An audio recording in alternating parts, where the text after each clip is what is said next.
confia.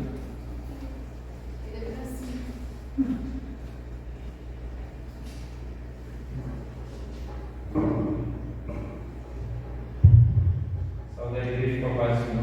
Amém. Então, um negócio que eu achei bem interessante do Guilherme, que era para a gente fazer também, era fazer um estudo com referências bíblicas. Eu acabei só fazendo um estudo, né? Mas assim, como dica para a próxima, porque contextualiza mais com a palavra. Aí pronto, aí sobre o tabernáculo, né? O que é, qual a necessidade do tabernáculo? Porque Deus, ele queria habitar no meio do seu povo, né? Mas aí ele precisava de uma representação visual para que o povo soubesse que Deus estava no meio deles. Por quê? Jesus Cristo vai dizer, eu achei até interessante que um dia desse que a gente foi ontem mesmo, acho que foi sábado passado lá, a gente foi responder uma carta no Jabaquara também. Aí ela falou, Cristo até falou, né? Deus é Espírito. Então Deus, ele não tem forma, como muitas pessoas pensam. Muitas pessoas pensam que Deus está no céu, no trono. Jesus está, mas o Pai não. O Pai não tem forma. Cristo disse, o Pai é Espírito. Aí ela até falou o seguinte, até porque fala, nem os céus dos céus podem conter Deus, nem a terra. E onde Deus estava antes de criar o céu e a terra? Né? Então, Deus, ele existe por si só. E eu creio que ele não tem forma. Na verdade, você nem explicar como é Deus. Né? Acho que ele não tem forma. Aí, o que acontece? Esse Deus que não tem forma, que é imutável, é pleno e existe, ele, de uma forma incrível, né? Ele quis se manifestar para o seu povo. Então, ele mandou eles criar um tabernáculo, um lugar que ele ia dizer que a glória dele estava lá. Não é que Deus estivesse lá, é que ele estava dizendo, eu estou no meio de vocês. Era uma representação, tipo, descia uma coluna de fogo, a nuvem, saía fogo do local, trovões, para dizer que Deus estava presente, mas não é que Deus estava ali. Da mesma forma como Moisés viu Deus lá no monte, ele viu a glória de Deus, mas não quer dizer que ele viu Deus mesmo, né?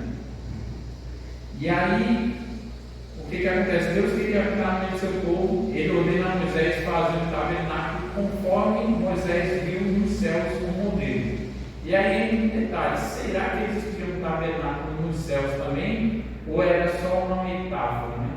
Tipo, vamos supor que quando falava assim, que tinha um altar de bronze no alto dos céus, ele estava tipo prefigurando alguma coisa, que não existia um altar em si nos céus.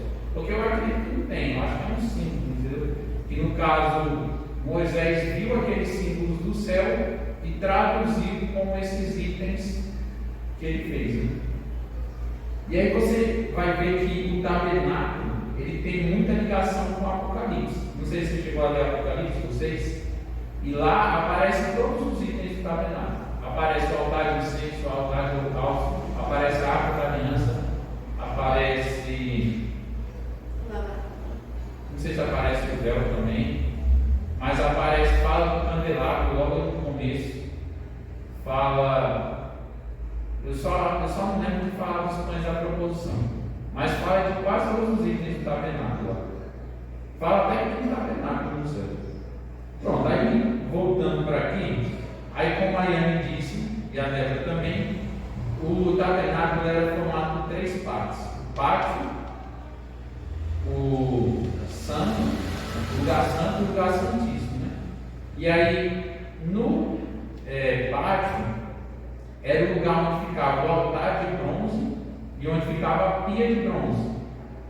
O altar de bronze era onde sacrificava os animais, era onde tinha os sacrifícios, né? E tinha diversos tipos de sacrifício, seja sacrifício para purificação, para perdão de pecados, sacrifício de paz, quando você sentia gratidão a Deus, coisa do tipo. E aí, uma coisa interessante do sacrifício no altar de bronze é que o fogo nunca poderia se apagar. Então, por exemplo, queimou o holocausto, eles colocavam lenha e sempre trocavam lenha, nunca poderia apagar. Isso é um símbolo do Espírito Santo em nós. Ele é um fogo que nunca pode ser apagado. Ele tem que arder continuamente na presença de Deus. E aí logo à frente, vocês têm a pia de bronze. Aí a pia de bronze era onde os sacerdotes se lavavam para o ofício sacerdotal. Como elas disseram, só quem poderia ser sacerdote eram os descendentes de Arão. E aí, qual o detalhe da pia que eu achei bem interessante? A pia foi feita com o bronze proveniente dos espelhos das mulheres de Israel. Então, isso tem um simbolismo muito forte, porque o que isso quer dizer? Que elas abriram mão de suas vaidades para fazer a obra do Senhor. Entendeu? Então, elas sacrificaram, entre aspas, a beleza delas em prol do Senhor. E aí, uma coisa interessante que aquela água diz também é sobre o reflexo, que quando o sacerdote olhava ali dentro, ele não só se lavava, mas via seu reflexo. Aí ele aponta para a palavra de Deus, que a palavra de Deus ela te dá um espelho, mas não é simplesmente um espelho, ela te dá um espelho do ideal que você teria que ser. Ela não olha para você do jeito que você se vê, mas ela olha para você do jeito que Deus olha para você. Ou seja, um humano cheio de falhas, cheio de pecados, miserável, tem toda hora de perdão do Senhor. Então a palavra vai toda hora contra você, né? Entre aspas, te condenando, para que você vá e busque Jesus Cristo. Então a palavra vai nisso, né? Aí tem até um versículo na Bíblia que fala: a tua palavra é lâmpada para meus pés e luz, não sei o que lá. Aí ela também faz uma referência à pia, né? E aí, quando você passa do pátio agora para o santo lugar, lá vai ter o candelabro, o altar de incenso e a mesa dos pães da proposição, né? Aí o candelabro, ele tem uma simbologia forte também, porque o candelabro ele dava luz, porque aquele local era todo fechado, né? Então ele dava a luz ali. E aí Cristo disse: eu sou a luz do mundo. Então o candelabro, ele aponta para Cristo, mas também Cristo disse: vós sois a luz do mundo. Então o candelabro também aponta para nós. Mas só que uma coisa interessante do candelabro é que, se vocês verem, ele tem uma haste no meio, e do meio vai saindo outras hastes, que é as luzes, outras luzes, né? E aí Cristo disse: eu sou a videira verdadeira. E ele diz que nós somos os ramos dele. Então, nós sem Cristo somos nada, porque temos que estar firmados nele, temos que sair dele. Igual as outras hastes saem da haste principal. Está vendo que da haste principal vem a base que sustenta todo o candelabro? Da mesma forma é Cristo. Ele é a base que está firmada, e aí nós somos os ramos. Aí eles até uma teoria que, na verdade, o candelabro ele representa uma árvore, entendeu? E aí Cristo vai dizer isso, que nós somos os ramos e ele é a videira verdadeira, né? E que não temos vida fora dele.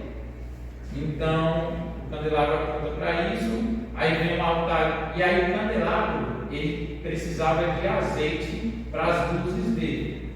E aí ele tinha outro detalhe: o azeite também nunca poderia se apagar. O candelabro nunca poderia se apagar. Eles tinham que trocar o azeite continuamente. Então é tipo a luz da palavra também nunca pode se apagar em nós. E aí vem o altar de incenso, que era onde colocava os incensos diante do Senhor, que era aquele cheiro, né, aquele vapor lá. E aí ele vinha com como é que diz? É tipo uns aromas, é tipo umas especiarias, né? Tem até no livro de Levítico a especificação de quais especiarias tinha que colocar para formar um incenso com cheiro adequado. Não era qualquer incenso. E aí, eles soltavam esse incenso lá continuamente também, nunca poderia parar. E era um incenso agradável a Deus. E aí, em Apocalipse, vai dizer que esse incenso em Apocalipse é as orações dos santos.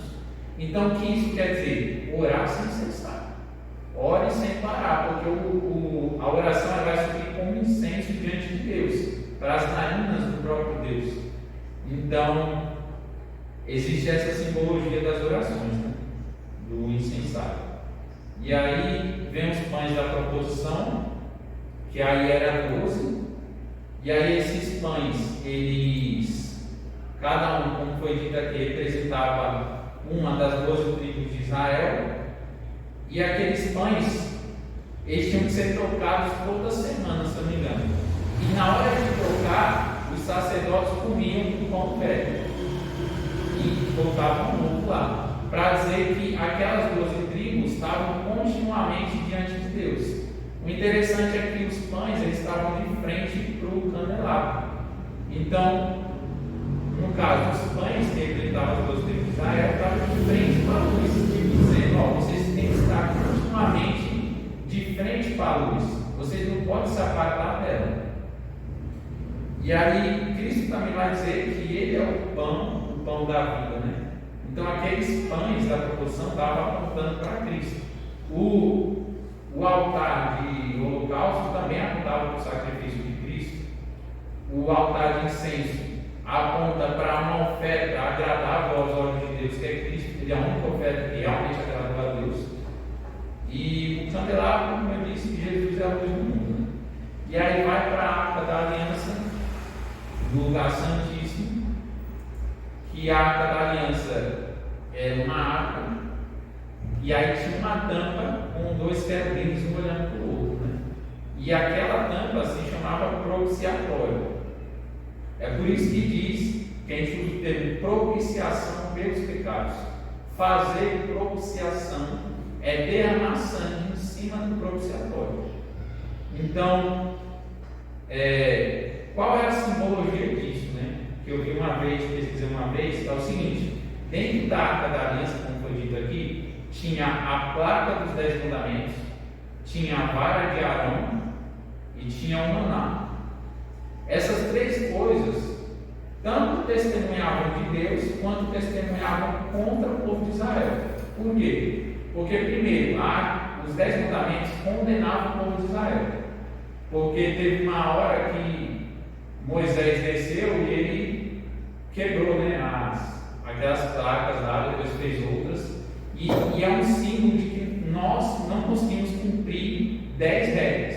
É um símbolo do nosso pecado. E aí, eu até já preguei sobre isso. Os 10 mandamentos não foram feitos para salvar a gente.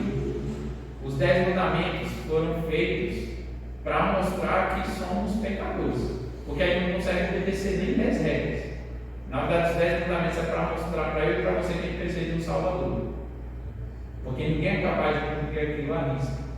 E aí vem a vara de Arão, que ela simboliza a rebelião do povo. Por quê? Porque chegou o povo e disse assim: você, Moisés e Arão, vocês querem tomar os cargos só para vocês, mas quem são vocês?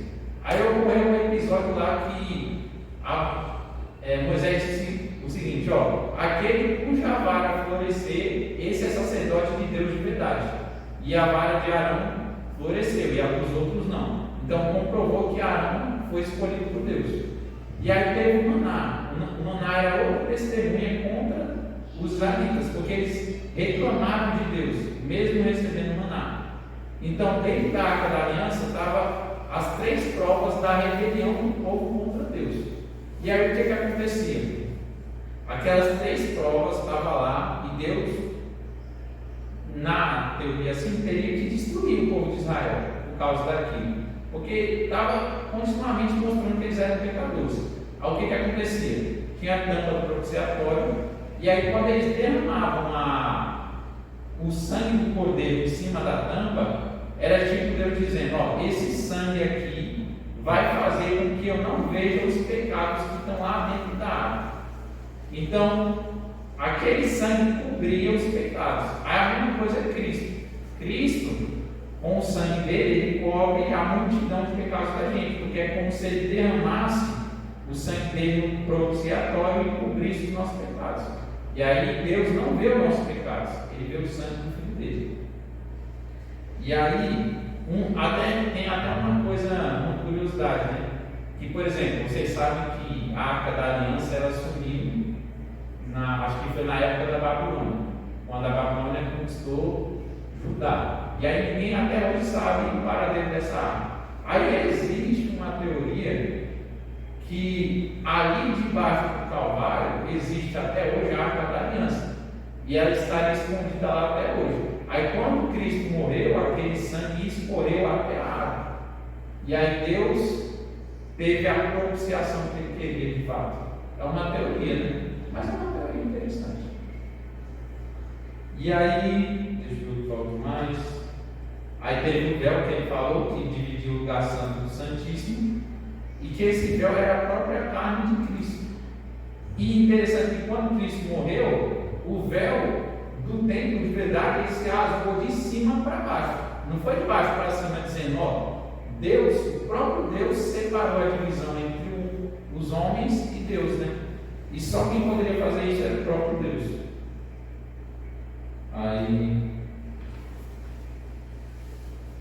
E aí tem uma palavra que vem lá de 1 João, né, que diz: e no princípio era o Verbo, e o Verbo estava com Deus, e o Verbo era Deus. E aí vai dizer: e o Verbo se fez carne e habitou entre nós. Mas só que aí eu vou ficar explicando que a palavra mais certa não é habitou entre nós, ele tabernaculou entre nós. Porque é o seguinte, o Novo Testamento ele vai dizer que o nosso corpo, a nossa carne, é uma tenda, é um tabernáculo. Aí essa tenda, ela é capaz de abrigar tanto o nosso espírito quanto o Espírito de Deus. Por isso que diz que nós somos o templo do Espírito Santo, porque somos uma tenda, um tabernáculo para Deus.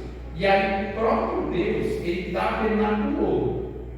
Lembra que eu disse que Deus ele é infinito, ele está na eternidade, e ele existia antes dos céus, ele nem sequer habita nos céus. Esse Deus, ele se tabernaculou, ele se limitou a um ser humano. E aí agora esse Deus, que é Jesus, né? Você pode ver ele, e ele está no céu agora. Mas assim, o Pai está nele, mas porque ele tabernaculou. É meio estranho explicar isso. Mas eu vejo isso mais, por exemplo, a Bíblia diz que Cristo é a imagem do Deus invisível. Deus é invisível. E a palavra de Deus vai dizer: ninguém jamais viu a Deus.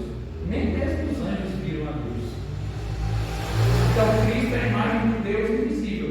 Então quando Cristo subiu aos céus, eu fico imaginando, né, os anjos vendo aquele Deus encarnado, que eles nunca viram, talvez. Isso eu pensando aqui também, né? Eles sentiam Deus plenamente, mas Deus não tinha forma. E aí agora esse Deus tem forma e está no céu reinando, na forma de homem. Esse até uns comentários que eu vi o pessoal dizendo que na verdade Lúcifer, ele não foi expulso do céu porque ele queria ser maior que Deus. É uma teoria, certo? Mas ele foi expulso do céu porque ele ficou sabendo do plano de Deus para os homens. Ele ficou sabendo que Deus ia criar os homens e que ele encarnaria em um homem. E aí Lúcifer não aceitou aquilo. Ele falou: como assim Deus vai se fazer em fraqueza? Como assim Deus Todo-Poderoso vai se encarnar em um homem? Entendeu? Então ele não aceitou isso. É uma teoria assim. E aí, aí só para finalizar, os metais eles têm um significado. Você pode ver que conforme você vai avançando, é mais santo o lugar. Por exemplo, tem um pátio, o santo lugar e o santo dos santos. E conforme você vai avançando, os metais vão se tornando mais preciosos. Você vê que no pátio é tudo de bronze, o altar de bronze e a pia de bronze. Você entra no Santo dos Santos, tem prata e tem ouro. Você entra no santo, né, no caso. Você entra no santo do santo, é só ouro. Ouro puro, né? No caso também com madeira. Mas no caso, a Arca da Aliança sem madeira e sem ouro, é um símbolo da natureza dupla de Cristo, né? Ele é tanto homem quanto Deus. Aí no caso, a madeira significaria a natureza humana e o ouro, a natureza divina, né? E aí, só para terminar aquela questão do candelabro, vocês viram que tem 7 hastes, né? A primeira é Cristo e mais 3. Se você tira Cristo, fica quantas hastes? Fica 6. E 6 é o número do homem. E 7 é o número de Deus, né? Então, quando você tira Cristo da jogada, você só tem coisas de homens, né? E não vai dar certo. E é isso. Obrigado pela pergunta.